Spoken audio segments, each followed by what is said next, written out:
Hello everyone, ये video है उन लोगों के लिए, उन बच्चों के लिए जिनको असाइनमेंट और प्रोजेक्ट के बोझ के अंदर दबाया जाता है। मैं उनको उस बोझ से हटाने आया हूँ और मैं उनके लिए हैंड रिटन असाइनमेंट्स और प्रोजेक्ट्स लेके आया हूँ और इसका कंटेंट सारा का सारा इंग्लिश के अंदर है।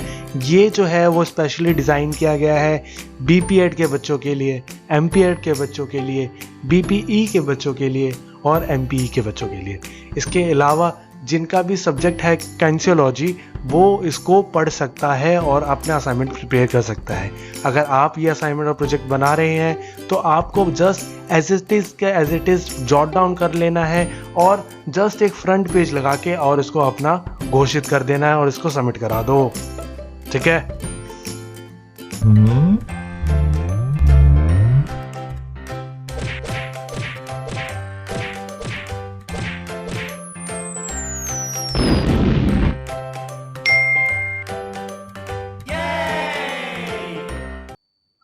तो बढ़ते हैं और स्टार्ट करते हैं। सबसे पहले देखते हैं इसका कंटेंट। तो अगर मैं बात करूं इसके कंटेंट की, तो इस असाइनमेंट के अंदर सबसे पहले हम पोस्चर के बारे में बात कर रहे हैं। तो पोस्चर का इंट्रोडक्शन दिया गया है कि पोस्चर का मतलब क्या होता है, meaning and definition of posture.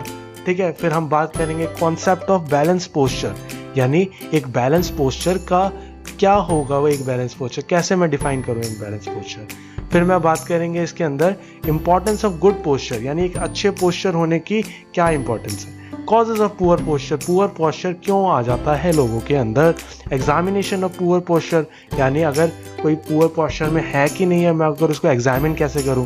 ठीक है, फिर लास्ट बात होगी इसके अंदर पोस्चर और प्रॉब्लम्स एंड सॉल्यूशन। ठीक है, कि यानी पोस्चर से रिलेटेड क्या क्या प्रॉब्लम्स आती है और उसके क्या क्या सॉल्यूशंस है।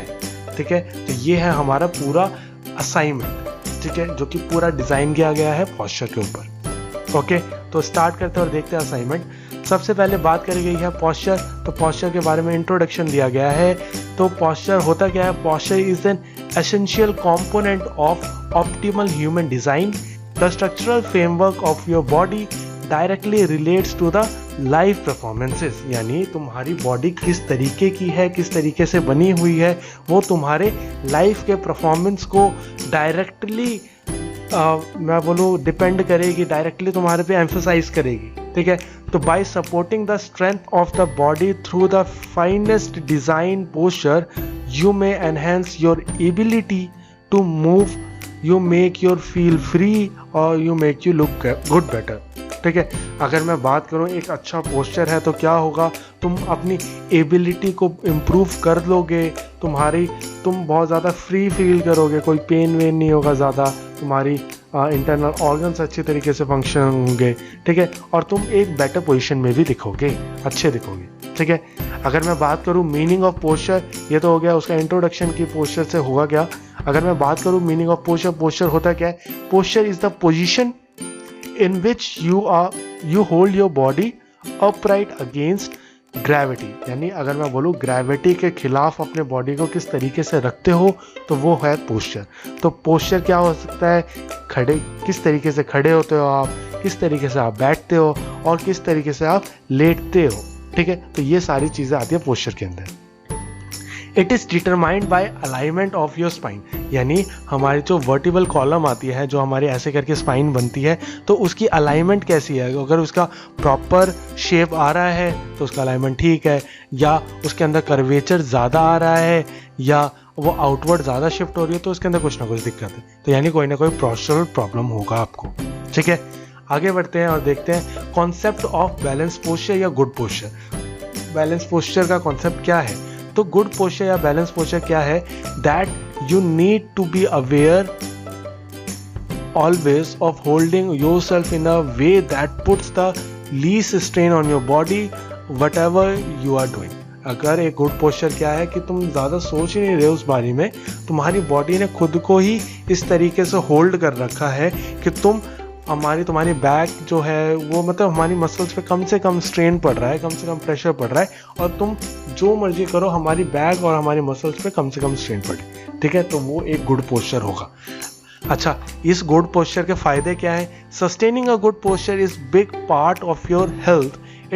It ensures that your bones are well aligned, with the rest of the body. ठीक है, अगर हमारा सब कुछ एक वेल अलाइनमेंट के अंदर होगा, एक वेल सीक्वेंस के अंदर होगा, तो हमारी बॉडी का बैलेंस बना रहेगा। ठीक है, नहीं तो अगर ऐसा नहीं होगा तो क्या होगा, अगर हम गुड पोस्चर में नहीं होंगे तो क्या होगा, हमारी मसल के ऊपर और हमारे लीगामेंट्स के ऊपर, हमारे टेंडन्स के ऊपर बहुत ज़्यादा टेंशन क्रिएट होगा, जो कि हमारी पूरी की पूरी फिजियोलॉजी को, हमारे किन्सियोलॉजी को डिस्टर्ब कर देगा। ठीक है, तो एक गुड पोस्चर का होना बहुत ही ज़्यादा ज़रूरी है। अगर मैं बात करूं आगे, it keep the body part in their rightful position, तो वह एक राइटफुल पोजीशन यानी एक ठीक पोजीशन में रखने में हेल्प करेगी, जिससे कम से कम स्ट्रेस पड़ेगा हमारी मसल्स पे और हमारी बॉडी पे। ठीक है, तो एथलीट्स के लिए, क्योंकि वो इतना ज़्यादा पुश करते हैं अपनी मसल्स को, अपनी बॉडी को, तो उनके लिए कितना बेनिफिशियल होगा अगर वो एक गुड पोस्चर में रहेंगे। ठीक है, आगे बात करते हैं to enable muscle contraction, muscle coordination in more efficient manner. ठीक है, तो मसल का कोऑर्डिनेशन उतना ज़्यादा अच्छा होगा जितना अच्छा तुम्हारा पोस्चर होगा। Allows you to understand task for large period and minimal exhaustion, यानी तुम ज़्यादा से ज़्यादा देर तक काम कर पाओगे और कम से कम थकोगे अगर तुम्हारा पोस्चर अच्छा है तो। ठीक है, होल्ड्स द स्पाइनल जॉइंट को उतने ज़्यादा अच्छे तरीके से होल्ड करने में हेल्प करेगा। To maintain less stress on the ligaments. ठीक है, हमारे जो भी कनेक्टिव टिश्यूज है, हमारे लिगामेंट्स, हमारे टेंडन्स, उनके ऊपर कम से कम स्ट्रेस आएगा अगर तुम एक अपराइट पोजीशन में, एक स्ट्रॉन्ग पोजीशन में, एक गुड पोस्चर के अंदर रहोगे तो। ठीक है, और वो अगर सही पोजीशन में रहोगे तो वो पॉसिबिलिटी है कि हमारी इंजरीज को कम से कम कर देगा। ठीक है, हमारी इंजरीज होती है, बहुत ज़्यादा बड़ा रीज़न होता है हमारी बैड पोस्चर। ठीक है, तो जिम के अंदर भी जब हम एक्सरसाइज करते हैं तो पोस्चर के ऊपर हम बहुत ज़्यादा एम्फेसाइज करते हैं, बहुत ज़्यादा जोर डालते हैं। ठीक है, aids to prevent back and muscular pains, अगर हमारा बैक पेन है, मस्कुलर पेन है, उसको दूर करने में हेल्प करेगा। Ensures our muscles are used correctly and no wear and tear occur, chronic risk of arthritis are duly eliminated. अगर तुम सही तरीके से अगर मतलब एक फिजिकल अपराइट पोजीशन में रहोगे तो तुम्हारी मसल पे कम से कम जोर पड़ेगा, और जो फ्यूचर में आने वाली दो लंबी दिक्कतें हैं जैसे कि आर्थराइटिस, तो वो सारी दिक्कतें नहीं होगी। ठीक है, तो ये इतने सारे बेनिफिट्स हैं गुड पोस्चर के, तो क्यों ना उसको मेंटेन किया जाए।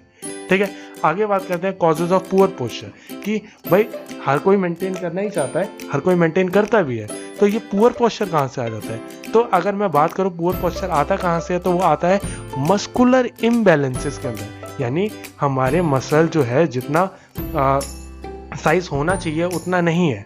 मैं कह रहा हूँ मेरा राइट हिप जो है वो ज़्यादा बड़ा है लेफ्ट से, तो मैं राइट की तरफ ही डोमिनेंट रहूँगा हमेशा। ठीक है, ठीक है, तो ये सारी चीज़ों की वजह से।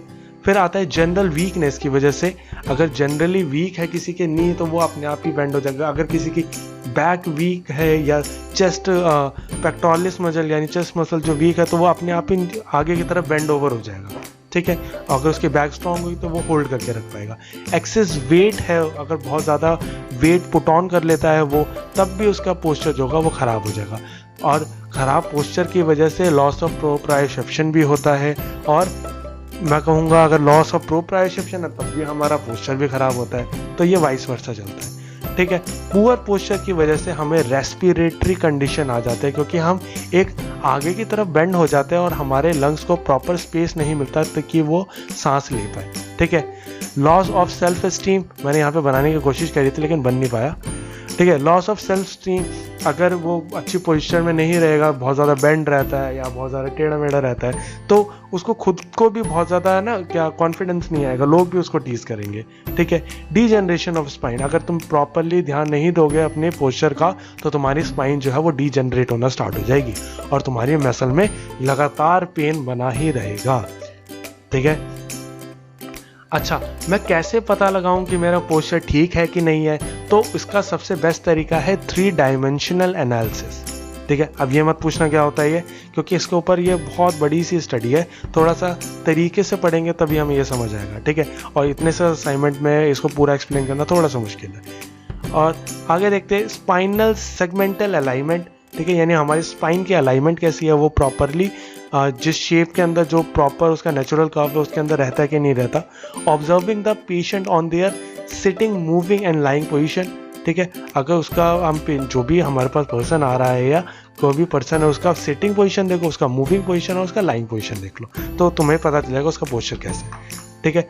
मस्कुलर स्ट्रेंथ को चेक करो और या उसका स्ट्रेंथ टेस्ट ले लो, तब भी तुम्हें पता चल जाएगा, ठीक है। और उसका आइडियली पोजीशन देखो, अगर वो इरेक्टेड पोजीशन में रहता है, बिल्कुल स्ट्रेट रहता तो ठीक है। अब बात करते हैं पोस्चर से होने वाली प्रॉब्लम्स की। सबसे पहली प्रॉब्लम और उसका सॉल्यूशन के बारे में बात करें। सबसे पहली प्रॉब्लम है over pronated feets. Over pronated feets का मतलब क्या है? Characterized by the outward turning of the feet in the postural problem can weaken the arch of the foot, ठीक है। जो ये एक पोजीशन है जिसके अंदर तुम्हारे फीट जो है वो प्रोनेटेडली मूव हो जाते हैं बहुत ज़्यादा, ठीक है। तो वो जनरली होता है वीक काफ्स की वजह से। काफ मसल अगर तुम्हारी वीक होगी, ठीक है, या बहुत ज़्यादा टाइट हो जाती है जिसकी वजह से प्रॉपर कॉन्ट्रैक्शन ना हो पा रहा हो, ठीक है, या इसकी वजह से क्या होता है तुम्हारे नी जो होता है ना वो इंटरनली रोटेट हो जाते हैं, प्रोनेटेडली रोटेट हो जाते हैं, ठीक है। तो वो एक बहुत ही ख़राब पोस्चर क्रिएट कर देता है तुम्हारी बॉडी के लिए, और तुम्हारा मूव करना, तुम्हारे फिजिकल एक्टिविटी करना उतना ही मुश्किल हो जाएगा। तो इसका सोल्यूशन क्या है कि ओवर प्रोनेटेड फीट का एक सिंपल सा सॉल्यूशन है कि वो क्या करे, वो करे एक्सरसाइजेस और स्ट्रेंथन करे अपने काफ्स और टोज को, ठीक है। और कैसे कैसे कर सकता है वो? काफ रेजेस कर सकता है, वो टो कर्ल्स एक्सरसाइजेस कर सकता है, जिसके वजह से ये प्रॉब्लम उसकी दूर हो जाएगी, ठीक है। रामबाण मिल गया। चलो आगे चलते हैं फिर। अब आती है प्रॉब्लम नंबर 2। प्रॉब्लम नंबर 2 है एंटीरियर पेल्विक टिल्ट। केवल एंटीरियर ही नहीं, पोस्टीरियर पेल्विक टिल्ट भी, ठीक है। तो एंटीरियर और पोस्टीरियर पेल्विक टिल्ट का मतलब क्या है कि हमारी जो स्पाइन है और हमारा जो हिप है, अगर हमारी स्पाइन जो है वो बहुत ज़्यादा अंदर की तरफ मूव हो जाती है तो वो है एंटीरियर पेल्विक टिल्ट, जिसकी वजह से हिप का साइज़ बहुत ज़्यादा बड़ा दिखता है, ठीक है। और हमारी बॉडी जो होती है वो बहुत ही ख़राब पोजीशन में हो जाती है। तो जनरली लड़कियां जो बड़ी बड़ी हील्स पहनती है और कई बार तो जो मॉडल्स होती है वो ज़्यादा चाहती है कि उनको एंटीरियर पेल्विक टिल्ट हो जाए ताकि उनके हिप्स बहुत ज़्यादा ग्लोरियस दिखे, ठीक है। The forward tilting of the hip is often associated with the tight hip flexors which is usually cause by the sitting on the desk. अगर हम बहुत लंबे टाइम तक डेस्क जॉब करते हैं या बहुत ज़्यादा लंबे टाइम तक बैठते हैं और स्ट्रेचिंग वगैरह नहीं करते हैं तो हमारी जो ये स्पाइन जो है वो एंटीरियरली मूव कर जाती है, यानी अंदर की तरफ मूव कर जाती है, हिप के ऑपोजिट, तुम्हारे पेट की तरफ, ठीक है। Over the long period this cause can lead the weak hips. अगर अब बहुत लंबे टाइम तक रहेगा तो तुम्हारे हिप्स जो है वो वीक हो जाएंगे, साइज तो बड़ा दिखेगा लेकिन वो वीक होंगे, ठीक है। हैमस्ट्रिंग जो होगा वो भी वीक हो जाएगा। तो इसका सोल्यूशन क्या है भाई? अपने हिप फ्लेक्सर्स को स्ट्रेच किया जाए, ठीक है। अपने ग्लूट्स यानी अपने हिप्स की एक्सरसाइज करो और अपने हैमस्ट्रिंग्स और कोर मसल को टाइट करो, ठीक है। तो इससे एंटीरियर और पोस्टीरियर दोनों ही प्रॉब्लम्स ठीक होगी, ठीक है। अगली प्रॉब्लम आती है हचबैक की, ठीक है। ये क्या है? इट इज़ द, अगर जो भी ज़्यादा डेस्क जॉब करते हैं ना तो उनसे बहुत ज़्यादा प्रॉब्लम आती है। अगर आप कोई डेस्क जॉब कर रहे हो तो properly time to time exercise करते रहो, प्रॉपरली स्ट्रेच करो अपनी बॉडी को, ठीक है। बीच बीच में खड़े होकर वॉक कर लिया करो। अगर नहीं करोगे तो क्या होगा? तो हमारी जो अपर बैक है ना, कई बार वो एक्सेसिवली कर्व हो जाती है जिसकी वजह से काइफोटिक प्रॉब्लम आ जाती है, जिसको बोला जाता है काइफोसिस, जिसकी वजह से हमारी जो बैक है, जो जैसे मान लो ये बंदे का सर है और ये गर्दन है, तो उसके बैक जो है ना वो बहुत ज़्यादा ऐसी कर्व सी हो जाएगी, ठीक है। तो वो यूँ रहेगा भी तो भी ऐसा मतलब बहुत ज़्यादा कर्व से हो जाएगा, तो बहुत आगे ज़्यादा झुका हो जाएगा, ठीक है। जिसकी वजह से उसको गर्दन में दिक्कत हो जाएगी, सर्वाइकल प्रॉब्लम्स आ सकती है, बैक पेन होगा, ठीक है। तो हचबैक की बहुत सारी दिक्कतें हैं, लेकिन इसका एक सिंपल सा रास्ता है, क्या? स्ट्रेचिंग, फेस पुल्स एक्सरसाइजेस करो, रोइंग एक्सरसाइजेस करो यानी बैक की एक्सरसाइज करो, अपनी चेस्ट मसल को और अपने बैक मसल को फिक्स करो, तो ये प्रॉब्लम अपने आप ही दूर हो जाएगी, ठीक है। तो इसके अलावा भी कई सारी और प्रॉब्लम्स हैं, जैसे लॉर्डोटिक कर्व, ठीक है, लॉरोसिस बोलते हैं जिसको, पोस्टीरियर पेल्विक टिल्ट जिसके बारे में हमने बात करी, लर्चिंग ऑफ शोल्डर, जिनके शोल्डर झुक जाते हैं, अक्सर बॉक्सर्स के अंदर देखने को मिलेगा, नी हाइपर एक्सटेंशन यानी नी का एक सीधी लाइन से बहुत ज़्यादा पीछे की तरफ भागना, ठीक है। तो ये सारी प्रॉब्लम जो है वो कहीं ना कहीं किसी ना किसी स्पेसिफिक मसल की वीकनेस की वजह से होगी या उसकी स्टिफनेस की वजह से होगी। अगर वो दोनों प्रॉब्लम को अगर ध्यान दिया जाए और उसको दूर किया जाए तो इन प्रॉब्लम को बहुत ही ईजिली हटाया जा सकता है।